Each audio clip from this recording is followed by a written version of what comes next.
Lionel মেসির উপস্থিতি মানে মাঠ ভর্তি দর্শক।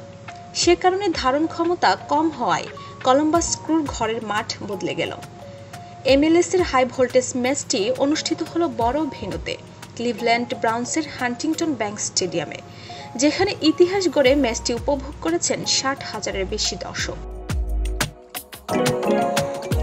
রোববার কলম্বাস ক্রুর বিপক্ষে 1-0 গোলের জয়ে মাঠ ছেড়েছে ইন্টার মায়ামি।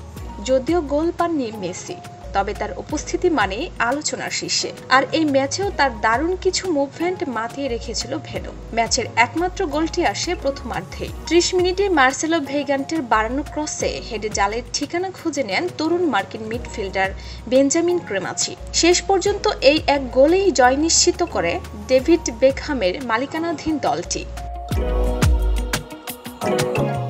কলম্বাস ক্রুর ঘরের মাঠ লোয়ার.কম ফিল্ডের ধারণ ক্ষমতা মাত্র 20,000, কিন্তু লিওনেল মেসিকে দেখতে উৎসুক দর্শকের সংখ্যা তো অনেক বেশি। ম্যাচটি সরিয়ে নেওয়া হলো কলম্বাস শহরে 145 কিলোমিটার উত্তরে হান্টিংটন ব্যাংক ফিল্ডে। ন্যাশনাল ফুটবল লিগের দল ক্লিভল্যান্ড ব্রাউন্সের এই স্টেডিয়ামও কলম্বাস ক্রুর স্বত্বাধিকারী জিমি ও ডি হ্যাসলেমের মালিকানাধীন। এই ম্যাচে 60,614 দর্শক উপস্থিত ছিলেন, যা এনএফএল এর বাইরে এই মাঠে সর্বোচ্চ দর্শক সংখ্যার রেকর্ড। যাকে দেখার জন্য এত উন্মাদনা, সেই মেসি অবশ্যই ততটা জ্বলে উঠতে পারেননি। এই জয়ের ফলে চলতি এমএলএস এর মৌসুমে এখনও অপরাজিত রয়েছে ইন্টার মায়ামি। 8 ম্যাচে 5 জয় ও 3 ড্রয়ে 18 পয়েন্ট নিয়ে তারা রয়েছে ইস্টার্ন কনফারেন্সের 3 নম্বরে।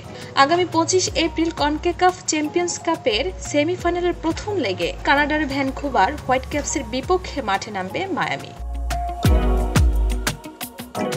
ডেস্ক রিপোর্ট, ভোরের পাতা।